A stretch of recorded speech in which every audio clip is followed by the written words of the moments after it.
An interesting conversation today with author academic Kurt Gray from the University of North Carolina.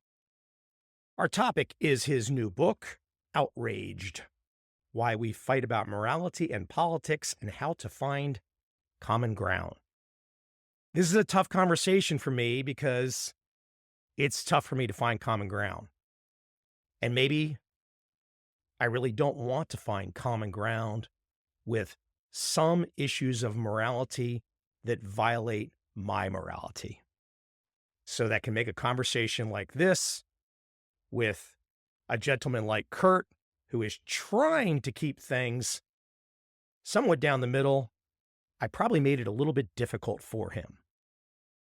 But it's up to you, the audience, to give it a listen and let me know what you think. Without any further delay, let's jump right into my conversation with Kurt Gray. I hope you enjoy.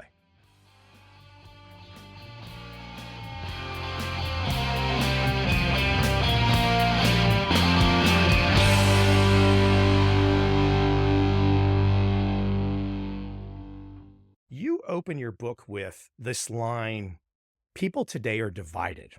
And of course, with the little setup I just gave you, you might be thinking, well, that guy might be thinking already, who are these people? I think for America, you're probably going to be going to left and right, Democrat, Republican, but let you define people are divided. That's an interesting way to start a book. You're right that it's left and right. You're right that I'm thinking of America, but I think many people have less empathy and less kind of compassion for folks who disagree with them when it comes to politics. I think part of that is because people have been pushed not only ideologically towards some extremes, but also that affectively our feelings or emotions are much colder towards people who disagree with us. We even see those who disagree with us less. We interact with them less. We don't see them at Little League games, right? And restaurants, and we don't date them. And so increasingly we're kind of clustered into these echo chambers is the word been used, but really kind of neighborhoods in our minds that are pushed far away from those who think something different than us. If we are talking left and right in America, can you define for me left and right in America today? Whenever anyone has kind of like some poli-sci background, they're thinking about like ideology and like what does it mean to be liberal or conservative or progressive. When I think of left and right in America, I don't think that those ideological positions are necessarily well defined or traditionally defined. I think it basically comes down to red versus blue, to who you voted for.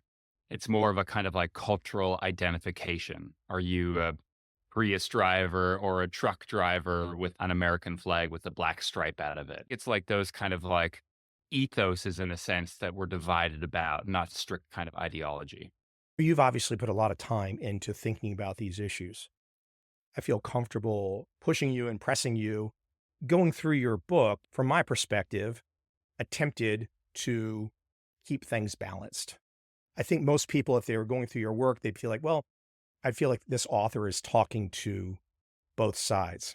But I guess the reason I wanted to start with this left and right, and I wasn't actually speaking of the ideology, I was speaking specifically, who are left and right in America today? Because I find there are very different groups of people, very different groups of culture, very different races.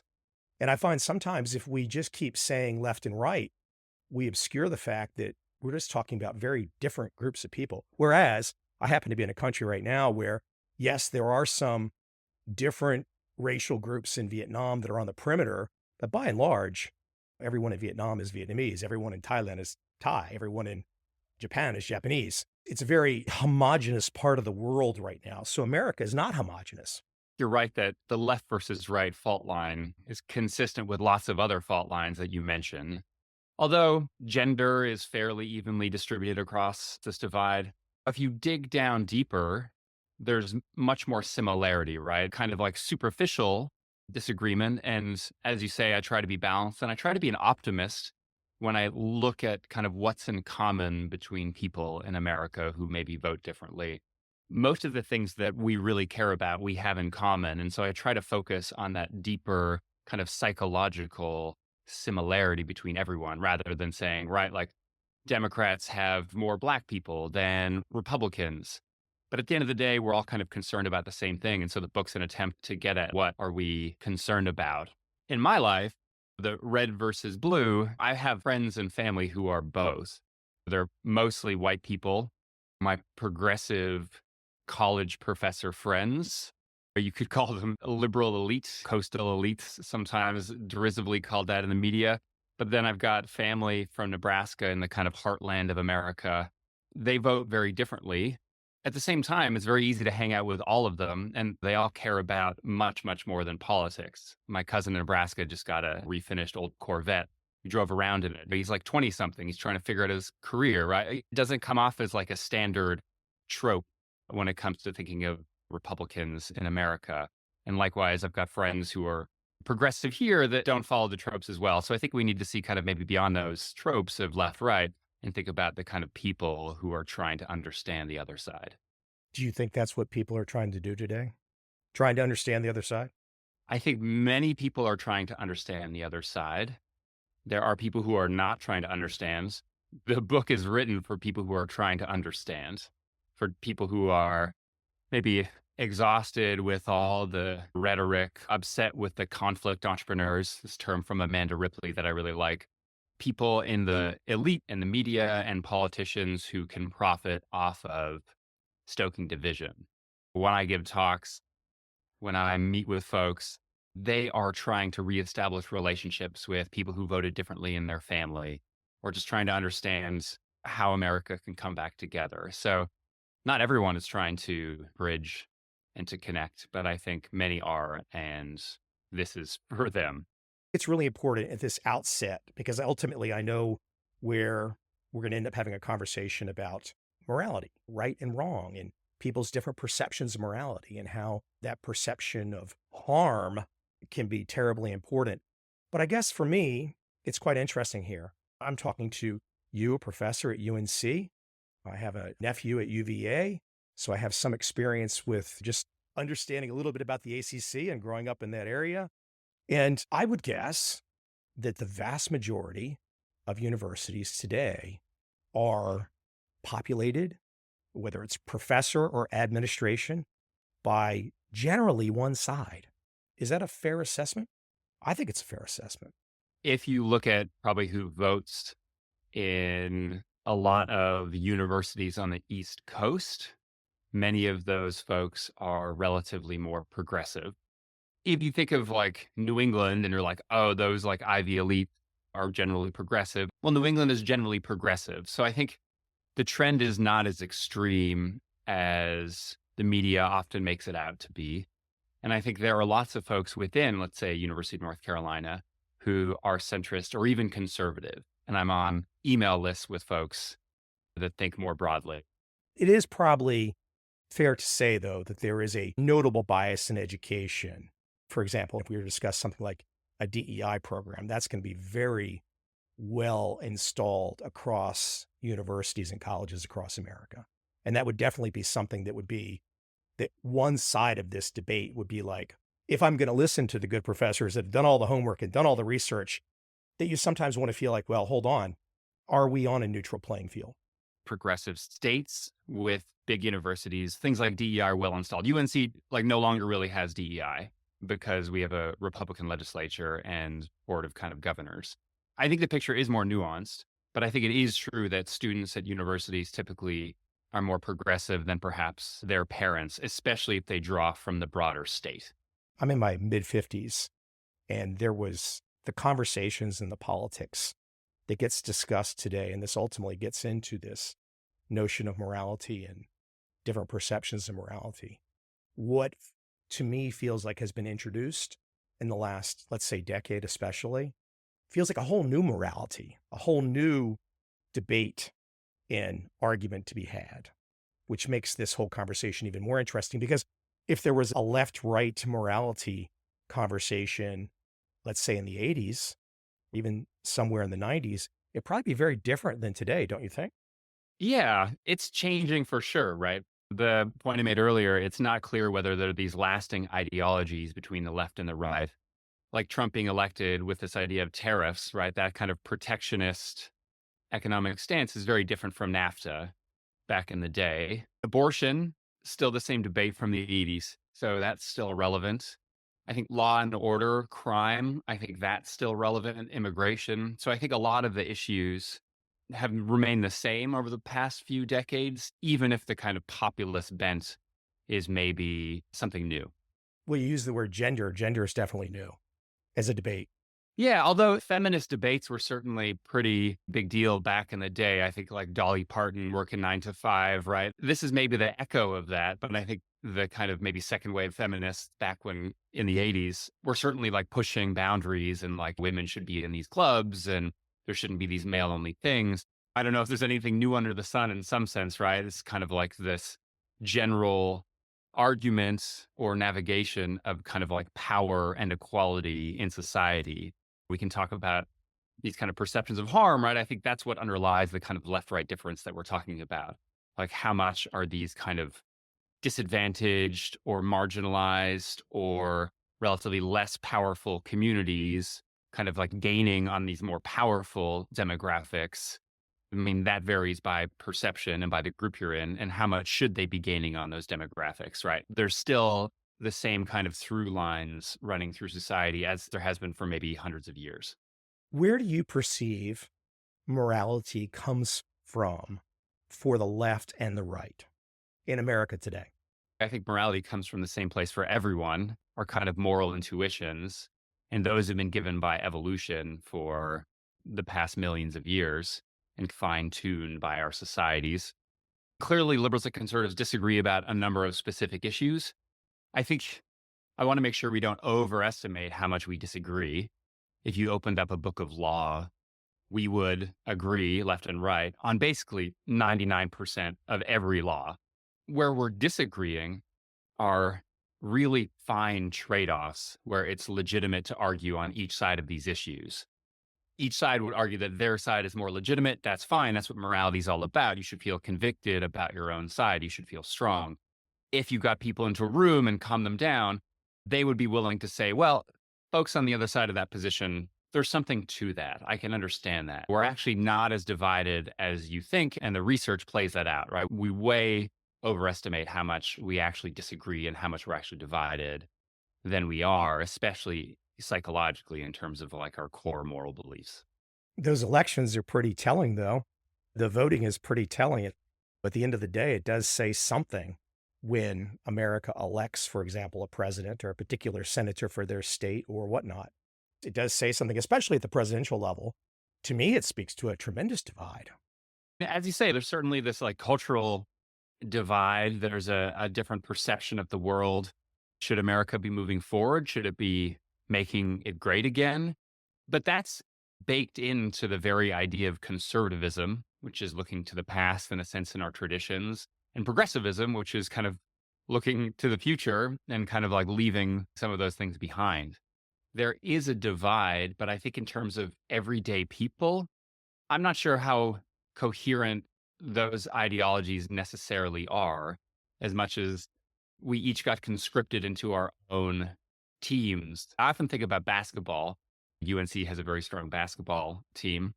You can get evenly matched basketball teams like North Carolina and Duke, and they'll play for the length of a game. The score will be up very high, but it'll come down to a razor's edge almost every time in the final minute. I think of elections a little bit like that. We're kind of evenly divided. It could go either way every time. But I think a lot of our division, some of it is grounded in kind of like ideology, but I think a lot of it is just like who your family is, who you voted for in the past. And there are these kind of through lines. So I think we shouldn't necessarily overestimate the kind of like strength of our ideological roots as much as our cultural identification, our social identity, maybe, and then these kind of competing perceptions of harm that I highlight in the book. When I ask where does the left and the right morality come from, my mind takes me back to trying to look at the big picture here in terms of how people get information, how people learn, how do they take in anything.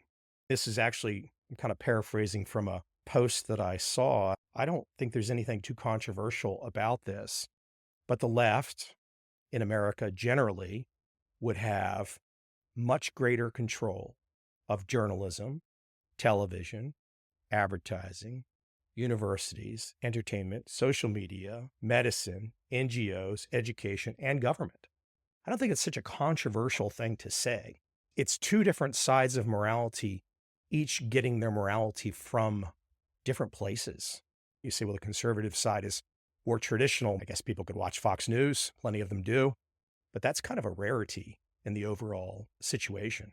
Do you take what I just read as too controversial? I don't see much controversy in it in terms of the left control of these institutions, which ultimately leads to assertive messaging. We need to separate where our morals come from. And I think that's like psychological question, a more ultimate question of our minds. And then we can maybe talk about the ecosystems that reinforce certain narratives. Yes, Hollywood is generally more left leaning. Social media, I'm not sure. I mean, X, Twitter, I think that leans very far right these days. Just to clarify there really quick though, yeah, it changed, absolutely changed once Musk bought it. Prior to Musk buying it, they were banning people left and right, and so was Facebook. One of the most interesting conversations, I didn't listen to it all, but that came out this week, was Mark Zuckerberg saying that under duress from the government, he was censoring stuff that should otherwise not have been censored. I don't think there's any doubt that everybody can look up who owns LinkedIn. Everyone can look up who owns Google. Musk is out there with X, but generally over the last 10 years, it's been a 100% monopoly on social media. I'm not sure that it's a 100% monopoly, given that social media content is created by users. There's been a massive censorship campaign. What I'm trying to get at ultimately here is I enjoy the conversation of saying, hey, we've got a left and a right. We have two different moralities, but I think it's terribly important to establish, or at least talk about, where those moralities are ultimately coming from. I don't just think it's people just wake up and have some understanding. It's either family, friends, research, school, media.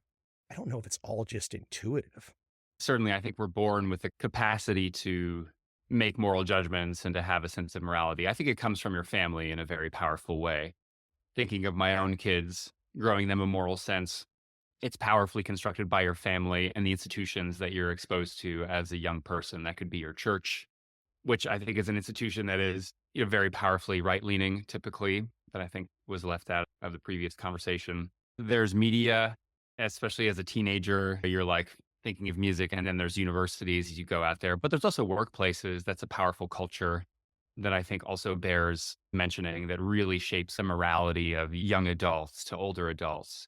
There are these institutions, but looking at families and churches and workplaces, I think is also really important when it comes to making sense of, I think, not where morality comes from necessarily, but the places that kind of selectively reinforce certain tuitions, if that makes sense. I don't think people watch Fox News and just say like, oh, thanks, Fox News, I was a blank slate and now I believe this. Or people tune into MSNBC and be like, oh, now I'm super progressive.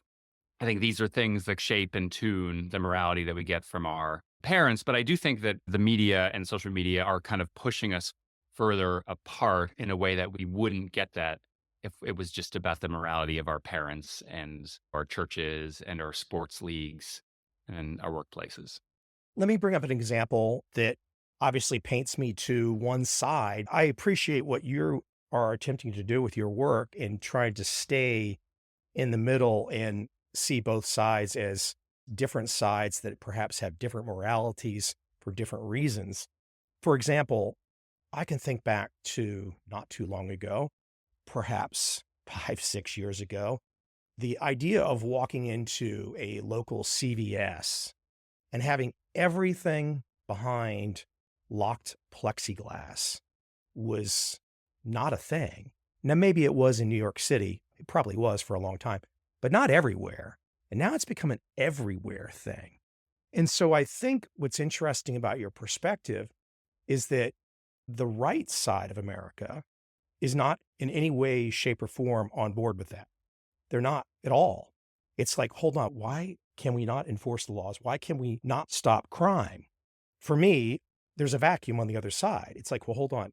The idea that we've got these two moral compasses and they're actually a lot closer. When I look at an example like that, unfortunately, I could go down way too many examples, but when I look at an example like that, I'm not seeing the closeness. I'm seeing something that looks like a massive tunnel, this massive bridge separating the sides. Because I know the conservative side would be like, just enforce the laws.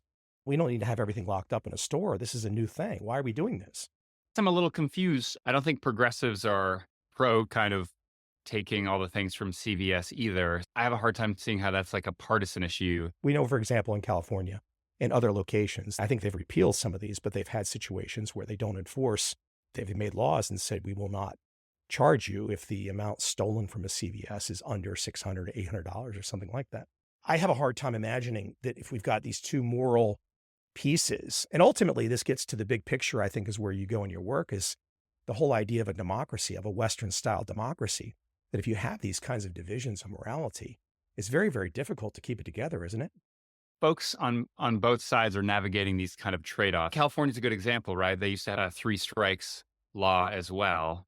That was celebrated as like, look, we're tough on crime now. But then you get someone who messed up three times in a relatively minor way, and then they're put away behind bars for the rest of their life. Many people would not be comfortable with that policy either because it's kind of draconian. Many progressives would think, yeah, you shouldn't steal from a CVS. You should follow the laws. We all teach our kids not to steal, not to shoplift. The question is there additional harms because America's a special place, especially when it comes to guns, that you're risking more harm stopping these folks than you might be otherwise? At the end of the day, it all comes down to these competing perceptions of how do we safeguard the most good, innocent people from harm in a way that we can all live with. And on either side of these issues, there's mistakes and there's things that we think are regrettable. But I think the important point to recognize, and I talk about this in the book, is that on the other side, they do think that those miscarriages of justice are regrettable. If it comes to, let's say, abortion law, if a strict abortion law means that a 13-year-old who was raped by her stepfather has to take a pregnancy to term, there's no Republican, even if they support generally kind of protecting fetal rights, there's no Republican who think that's a great situation. That is a regrettable situation. And Republicans think that that is bad. But many progressives are like, no, Republicans want this to happen. That is not true. But I think the opposite is also true. There's no progressive that's like, yeah, let's have pandemonium in big cities when it comes to multinational corporations and people stealing from them. No progressives like, this makes a lot of sense. It's important to understand both sides as like trying to protect. How did we get to a place, though? For example, I mentioned earlier that I'm in Asia and I've spent a lot of time in Asia. And sure, there could be crime, there can be problems, but I don't see anything in Asia that looks like what I see in America at all. I don't see crime, I don't see violence. And so ultimately, those are right there in the issue of morality. At some stage of the game, I start to say, well, are there some moral perspectives in America that say a certain amount of crime is okay? A certain amount of violence is okay? No amount of crime or immorality seems like it should be acceptable in our minds. But I think at the end of the day, we're always dealing with these trade offs. Should people have access to legal marijuana, or should people go to jail for kind of harder drugs? These are things that societies need to navigate as they move forward. What seems like immoral and what isn't are things that we all kind of like figure out collectively. Does that make sense? You bring up a great point, though, with, for example, marijuana. So I probably would have for sure, in fact, I guarantee at some stage in this podcast, I gave the marijuana libertarian argument. And here we are now, a couple decades into this experiment, and it's literally vape shops on every corner, a massage parlor down the corner, like almost every place in America now. And basically, people meandering around our cities, they're messed up. There is that morality, the idea that, hey, let's let people make their choices as long as they don't harm anyone else. That was always my perspective. But I think we've now pushed past that, where if we're getting everybody gacked up on marijuana, that's probably not a societal good.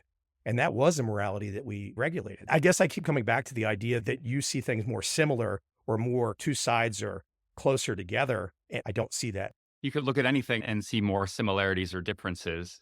If you look through time, society in general has evolved to be much safer, much less dangerous, much kinder, much more compassionate.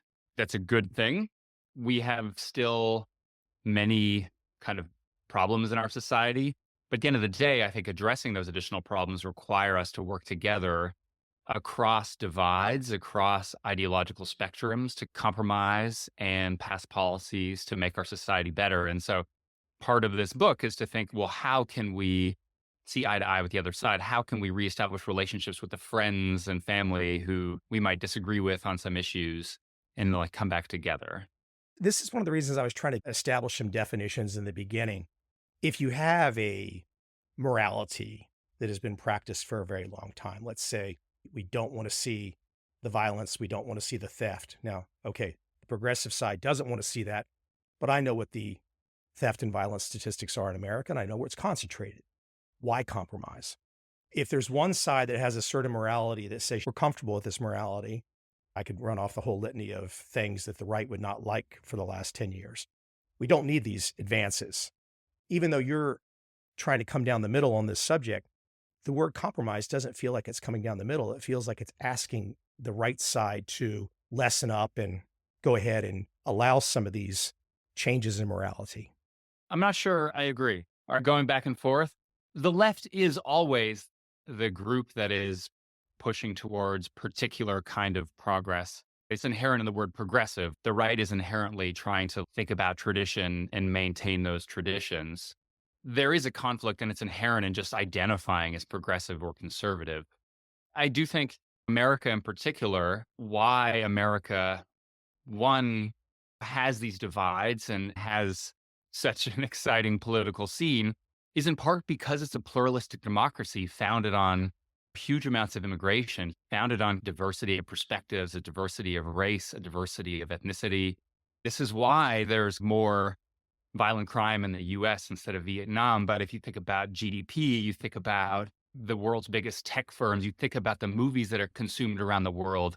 I'm not American originally. One reason that I'm here is because it's a place where science is just on fire all the time. It's exciting, right? There is something special about pluralistic democracies, and in particular, America. It stands out as a pretty remarkable place. And that mixing of perspectives includes left and right. We all need to come together to navigate this complexity of society. And I think we've done a pretty good job since the founding fathers kind of created the Constitution, but it's messy and it's hard. You have to admit, in some sense, defeat from your side if you don't want to take away a dictatorship. You're like, well, we're going to have to live with the left if you're on the right, and we're going to have to live with the right if you're on the left. But that kind of compromise helps us navigate a path through the middle and a path forward that's actually better than either side on its own would create. That perspective, I don't know anybody on the right that would say that's anything other than an attack on the right.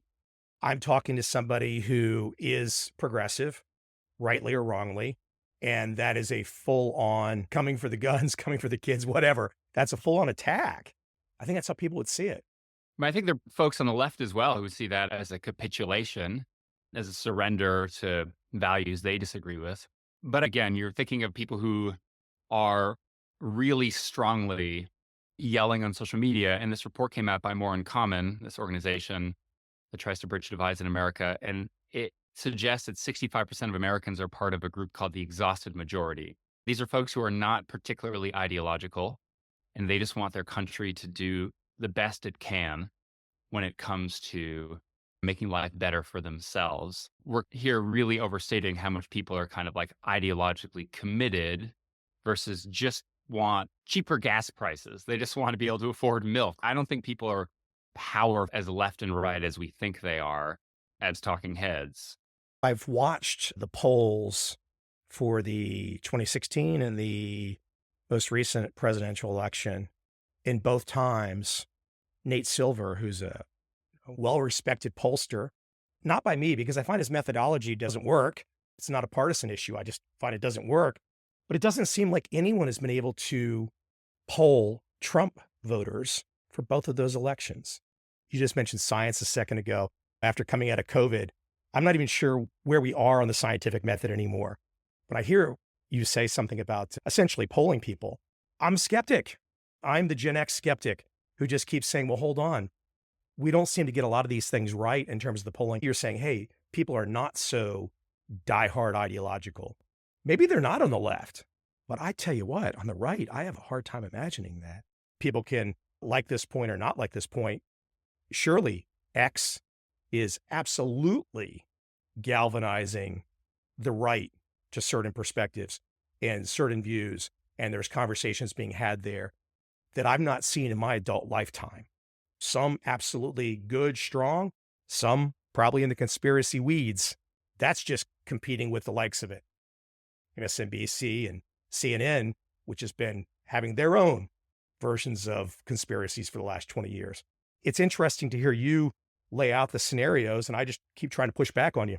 The point about science, I'm going to stand up for the scientific method and for the accuracy of a lot of behavioral science, in particular my own work and that of my colleagues.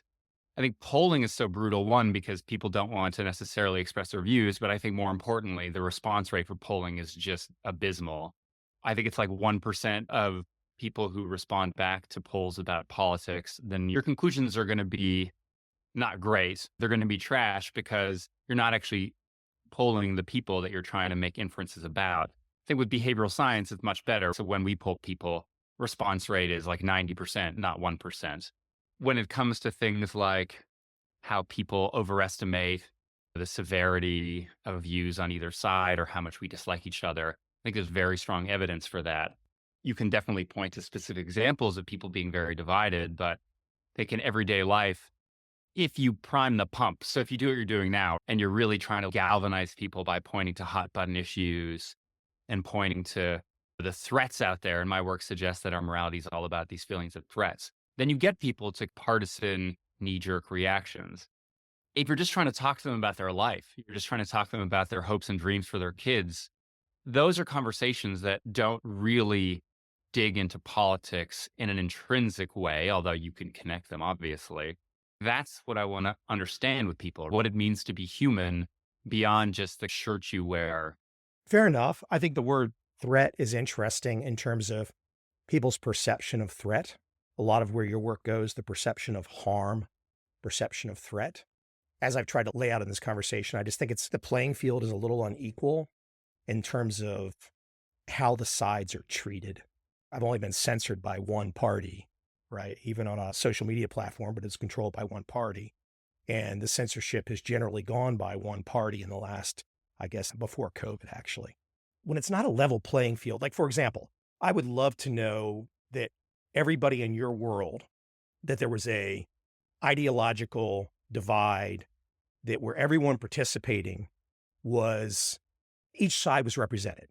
If you're going to go into your work and you're going to dig into this particular topic and looking at morality on both sides and considering how people get to their morality and how they get to their perception of harm, that if you're going to go down this path, that there's a representation of both sides.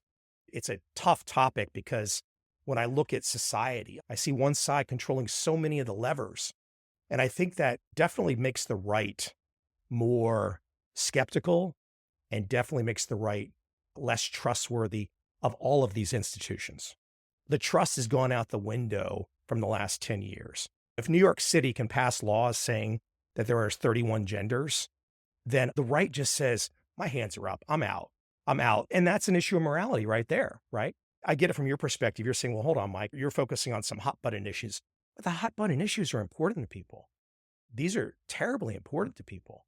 I think focusing on these clickbaity things does a disservice to people's psychologies. At the end of the day, let's say with gender, like most progressives are not into 31 genders. You can find examples on the right where folks on the left are like, look, people want child marriage. But the right's real simple. It's man and woman. It's two sexes. That's it.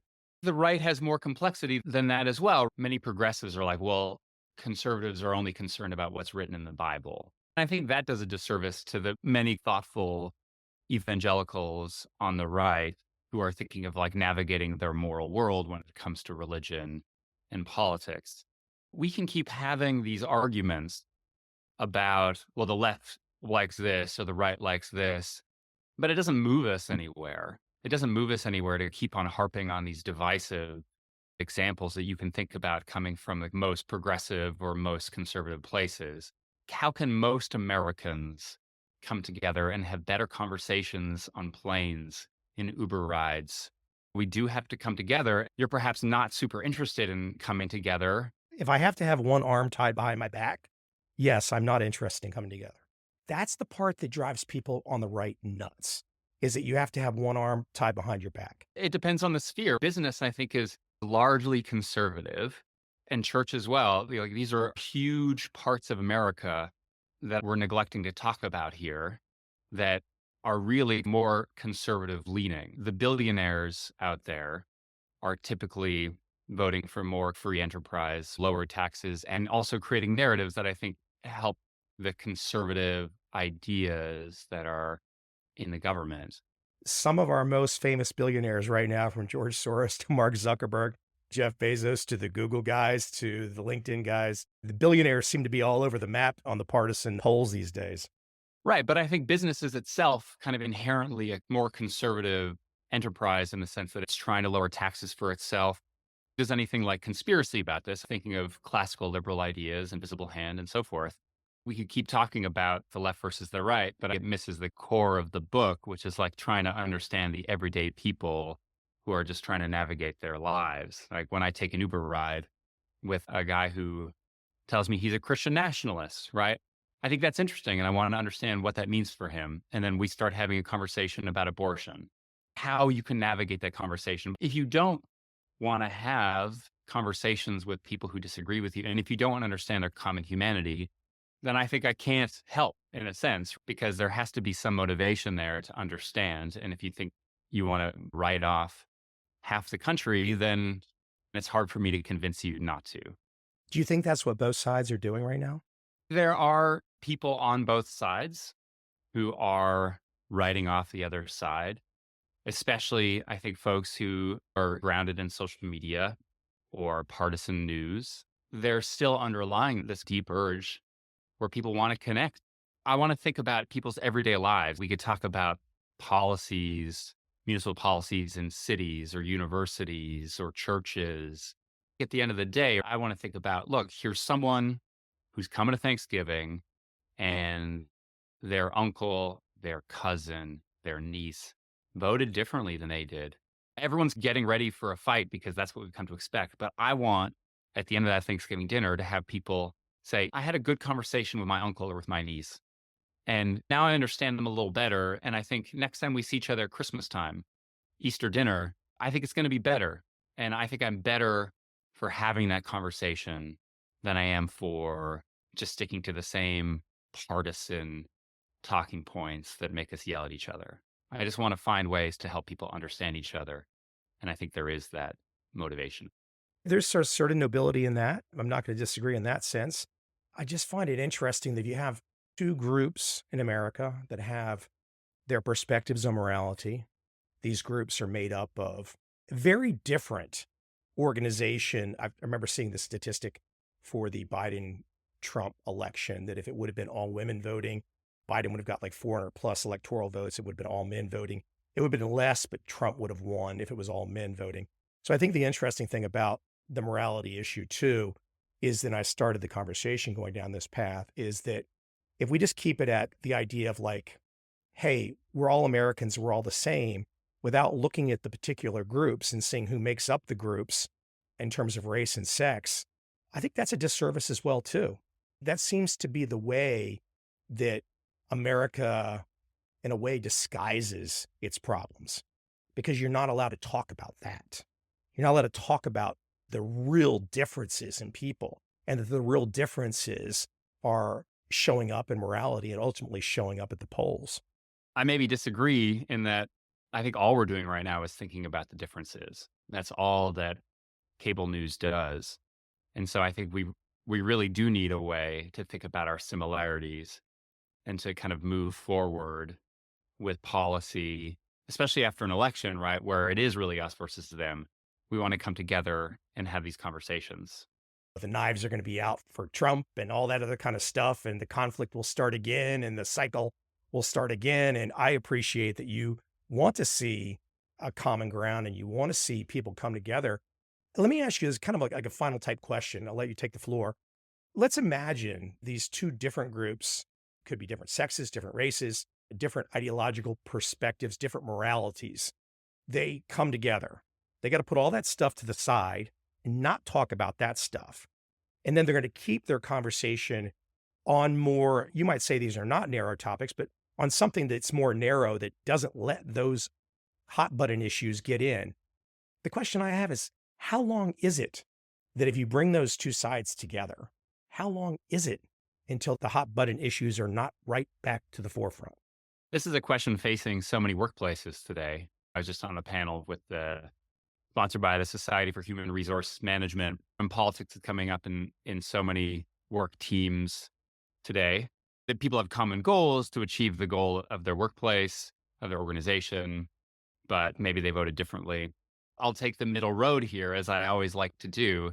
You can talk about how you have convictions, but I think you don't need to make it that's like all you are. I think it's so flattening if someone just identifies as only as a member of a political group. How de-individualizing.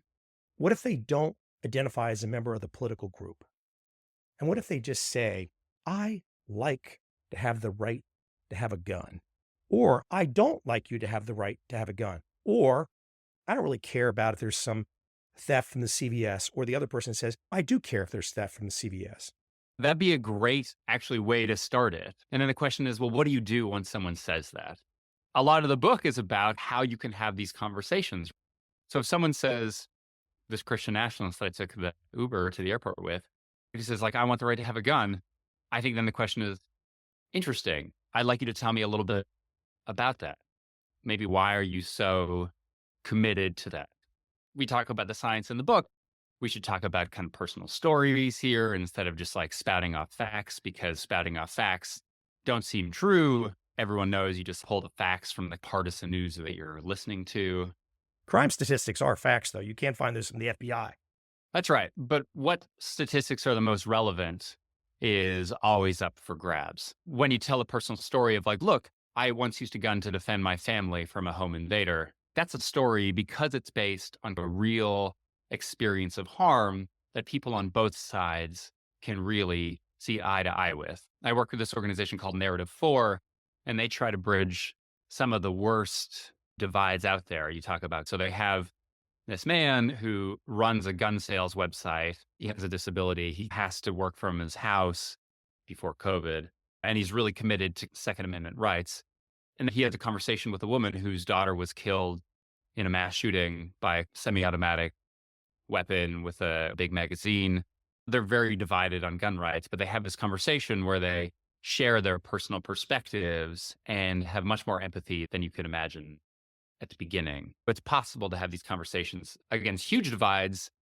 Certainly you can have them at work if you come with the right mindset, if you come with the right willingness, but there has to be some willingness. Kurt, great stuff. I'm looking at your title right here, and I want people to check out the book, Outraged, Why We Fight About Morality and Politics and How to Find Common Ground. I love the title. Title's great.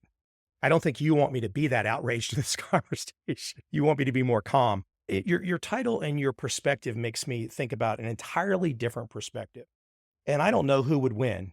I give you credit. You out up on the ledge, so to speak. You are taking a chance.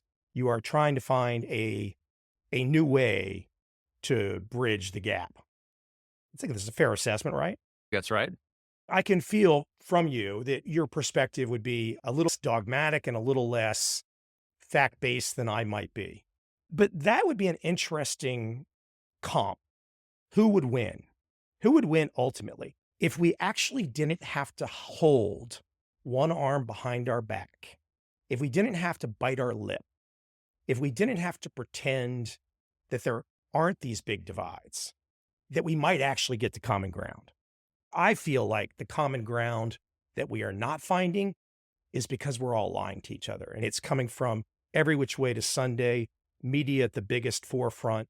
And I feel like if we could get to a place where we were just damn open and honest about everything, maybe we could find common ground, especially from the right. When you see so much effort at obscuring things, again, the right doesn't really control most of the mainstream media. I appreciate where you're trying to go, and you're saying, hey, let's try to find common ground and let's keep some of our hot button understandings under wrap.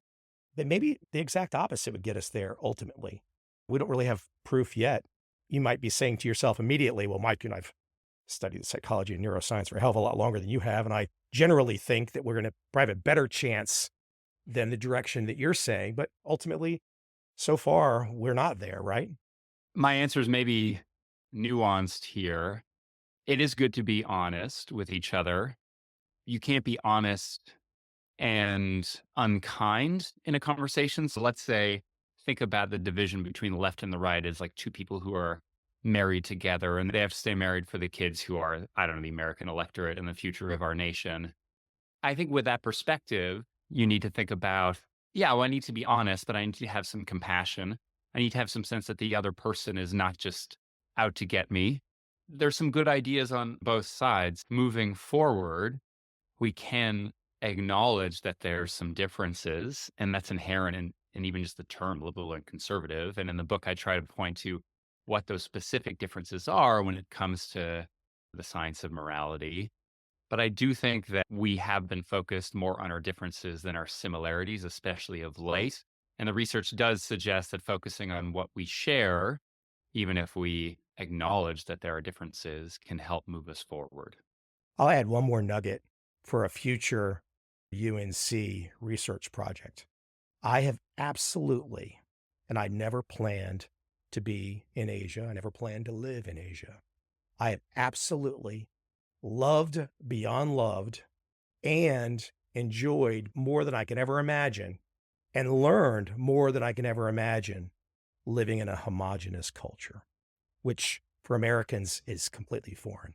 Interesting. That is a difference between folks on the left and right as well that you highlight. There is a general commitment in America to pluralism. Folks on the left are relatively more culturally pluralistic, even if folks on the right still endorse some kind of ideological pluralism or religious pluralism at times. But I think it is a big question that we touched on is like, well, how much should there be pluralism in the world, in particular nations? Maybe the left is more generally in favor of pluralism, oftentimes, and perhaps those on the right. Even folks on the right at the founding of America were really committed to pluralism. I want to hold up that example as something that makes sense and something that makes me excited about being here, kind of different perspectives, different ethnicities, including kind of disagreement across politics. It was and still is the great experiment because most all the other countries around the world are tribes essentially. And so America is the great experiment. It will be interesting to see how everything plays out. If it continues to be a success, we probably won't know. There was a movie last year called Civil War. I don't perceive those kinds of things happening, but I do think that some of the issues that we've touched on today are pretty divisive. And so it's going to be interesting to see over the course of history, the American experiment goes forward. Yeah. Hey, Kurt, where can we send people to? Where's the best website for them to check you out? You can come to outragedbook.com. There you can get reader resources about the book. The book's available on Amazon. kurtjgray.com is my personal website. And if you want to learn more about my thoughts on morality, I have a Substack, moralunderstandingnewsletter.com. The book, once again, Outraged, Why We Fight About Morality and Politics and How to Find Common Ground. Kurt, thank you very much. Thanks for having me. A footnote to that conversation. I have now listened to that interview 3 times and some thoughts. First, there are 2 sides on that conversation. Even though during the conversation, I gave my guest the benefit of the doubt and stated that he was trying to be down the middle. After listening to that conversation for 3 times, I think it's clear my guest was coming from a progressive perspective and I was coming from a conservative perspective. Why is that important? It speaks to the idea that if you're going to go down the path of attempting to define 2 moralities and somehow or another bring them together, then there needs to be an equal playing field. And there's not. Second, I brought up several factual points during that conversation. they were either corrected incorrectly or ignored. I generally don't like that type of situation on my podcast. And I will do my level-headed best to make sure in the future that the truth is out there, where the conversation doesn't happen, where the conversation stops. Again, thank you for sticking with me, and I promise, I always promise, that I will search for the truth.